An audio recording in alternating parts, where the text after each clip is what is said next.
सिंह साहब एजुकेशन में सभी बच्चों का स्वागत है। आइए आज हम अध्याय 1 प्रश्नावली 1.3 वास्तविक संख्याएं को इसमें प्रश्न नंबर जो पहला है प्रश्नावली 1.3 का प्रश्न नंबर पहला, सिद्ध कीजिए कि √5 एक अपरिमेय संख्या है। तो पहले हम यानी कि इसको एक प्रमेय है जिसके द्वारा यानी कि सिद्ध करेंगे। प्रमेय में इसमें विरोधाभास का यूज होगा कि विरोधाभास पहले हम मान लेंगे कि यानी कि जो हमारी ये √5 है वो क्या है, एक परिमेय संख्या है।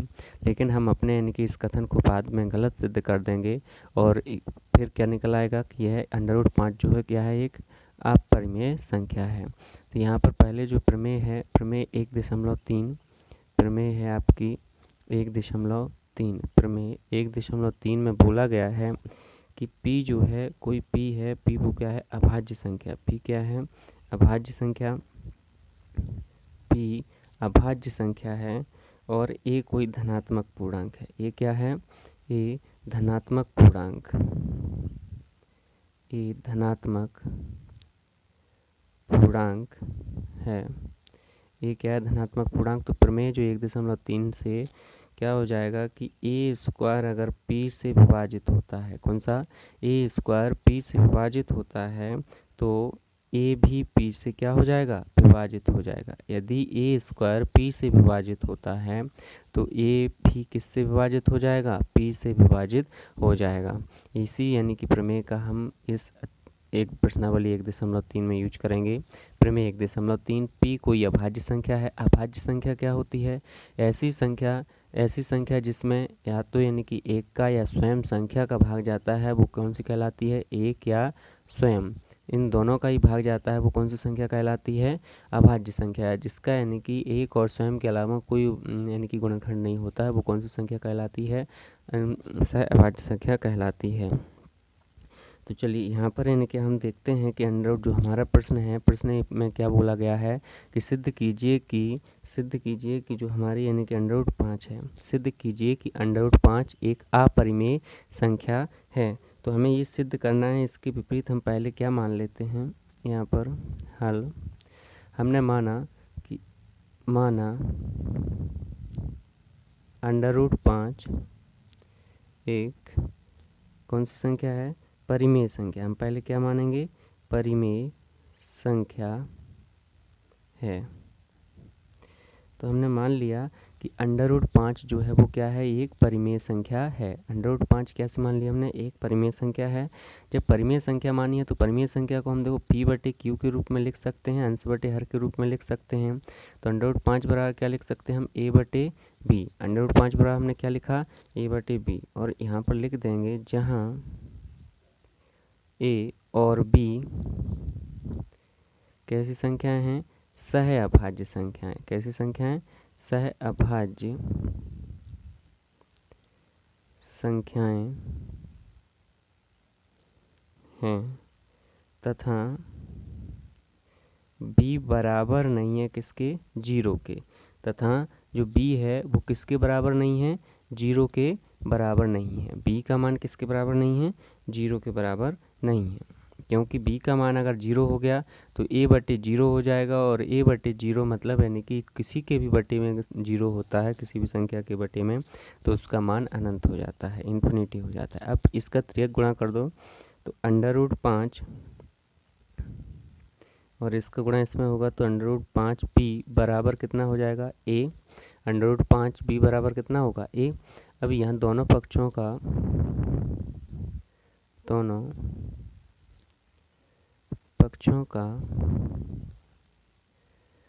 वर्ग करने पर, क्या करने पर, वर्ग करने पर, दोनों पक्षों का वर्ग करने पर तो √5B का भी वर्ग कर देंगे और यहाँ पर A का भी वर्ग हो जाएगा। तो √5 से इनकी ये तो कट जाएगा, तो यहाँ पर आ जाएगा 5, √5 का वर्ग हो जाएगा कितना, 5, और B का B वर्ग बराबर में कितना हो जाएगा, A²।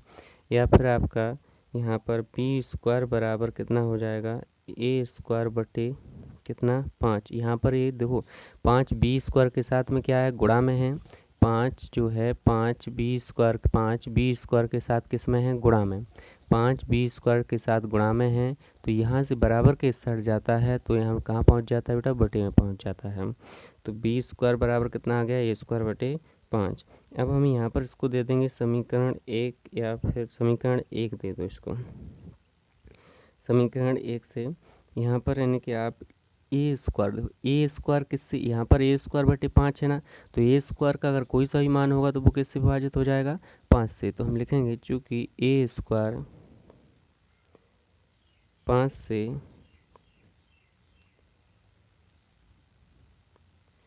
विभाज्य है, अतः जब प्रमेय से क्या है, प्रमेय हमारी क्या थी, प्रमेय देखो, प्रमेय थी कि अगर p कोई अभाज्य संख्या है और a कोई धनात्मक पूर्णांक है, तो जो a स्क्वायर है वो अगर p से विभाजित हो रहा है तो a भी किससे विभाजित हो जाएगा, p से। अगर a स्क्वायर आपका p से विभाजित हो रहा है तो a भी किससे विभाजित हो जाएगा, p से विभाजित हो जाएगा। तो यहाँ पर अगर a स्क्वायर 5 से विभाज्य हो रहा है तो a भी किससे विभाज्य हो जाएगा, a भी 5 से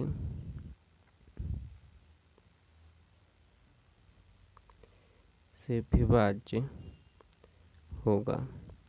ए भी किससे विभाज्य होगा, 5 से विभाज्य होगा। इसको दे दो समीकरण, इसको एक कथन नाम दे दो, कथन है, ठीक।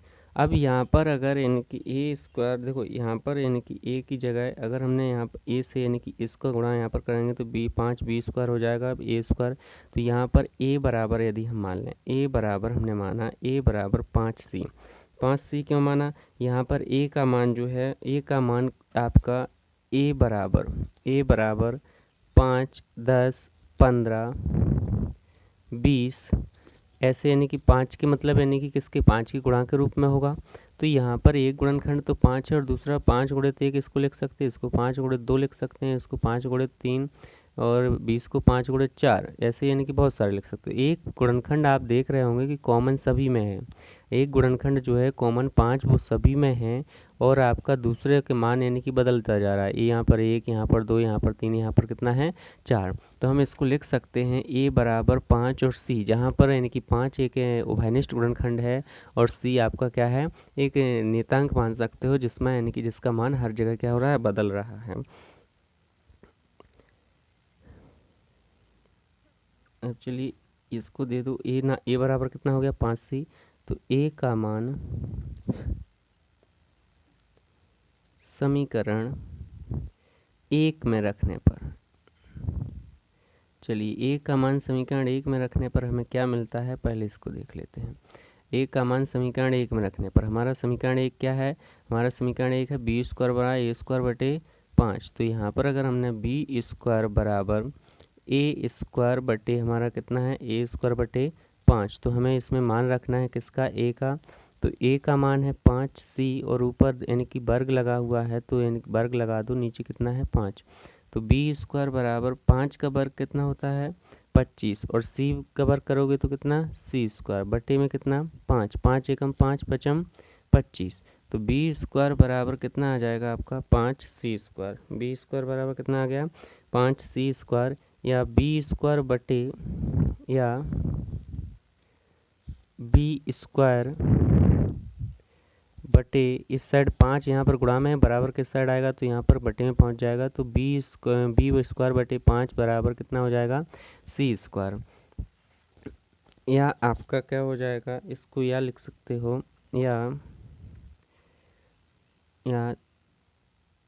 सी स्क्वायर, या सी स्क्वायर बराबर बी स्क्वायर बटे 5, या सी स्क्वायर बराबर क्या लिख सकते हो, बी स्क्वायर बटे 5। ठीक, अब यहाँ पर आप देख रहे हो कि बी स्क्वायर किससे विभाजित हो रहा है, 5 से। तो हम यहाँ पर लिखेंगे चूँकि बी स्क्वायर 5 से विभाज्य है, इसलिए अतः बी भी 5 से विभाज्य होगा। यहाँ पर बी स्क्वायर किससे विभाज्य है? 5 से। तो बी स्क्वायर 5 से जब विभाज्य है तो अतः बी भी किससे विभाज्य होगा? 5 से। इसको दे दो कथन कौन सा? बी। इसको कौन सा कथन दे दो? कथन नंबर बी दे दो। ये हमारे लिए यानी कि अभी काम का है। अब इधर देखो कथन ए बी क्या है कि अतः बी भी किससे विभाज्य होगा? 5 से। ये किससे हमने लिखा है? प्रमेय से। क्योंकि प्रमेय क्या बोलती है कि अगर पी कोई अभाज्य संख्या है और ए कोई धनात्मक पूर्णांक है तो ए स्क्वायर में अगर पी से विभाज्य अगर ए स्क्वायर पी से विभाज्य है तो ये भी किससे विभाज्य होगा? पी से। ऐसे ही यहाँ पर बी स्क्वायर अगर 5 से विभाज्य है तो बी भी किससे विभाज्य होगा? 5 से। अब कथन 1 और 2 से, कथन ए और बी से, सॉरी, कथन ए और बी से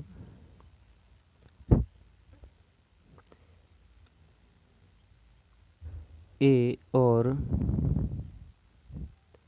बी का उभयनिष्ठ गुणनखंड, उभयनिष्ठ गुणनखंड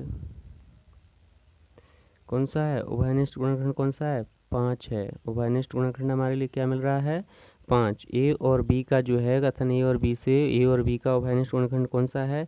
5। अब अगर ए और बी का जो उभयनिष्ठ गुणनखंड है वो 5 है तो हमने क्या बोला था कि जो अभाज्य संख्याएं होती हैं उनका एक और स्वयं के अतिरिक्त कोई भी गुणनखंड नहीं होता। लेकिन यहाँ पर ए और बी दोनों का एक उभयनिष्ठ गुणनखंड कौन सा निकल कर आ रहा है? 5। तो हम लिख देंगे अतः ए और बी, अतः ए और बी सह अभाज्य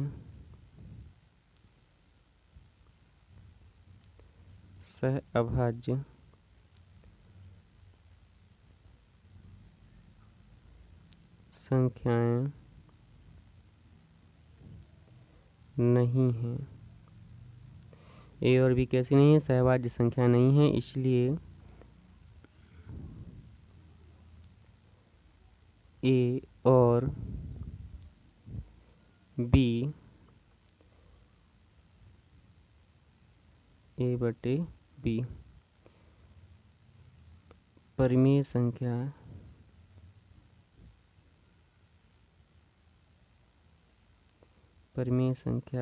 नहीं है। अगर ये सहअभाज्य संख्या नहीं है तो ए और बी कैसी संख्या नहीं है? परिमेय संख्या नहीं है। अतः √5 एक परिमेय संख्या, अतः √5 क्या है? एक परिमेय संख्या नहीं है। जब ये बटे बी परिमेय संख्या नहीं है तो ये बटे बी परिमेय संख्या नहीं है तो √5 भी कैसी संख्या नहीं है? अतः √5 भी, √5 एक परिमेय संख्या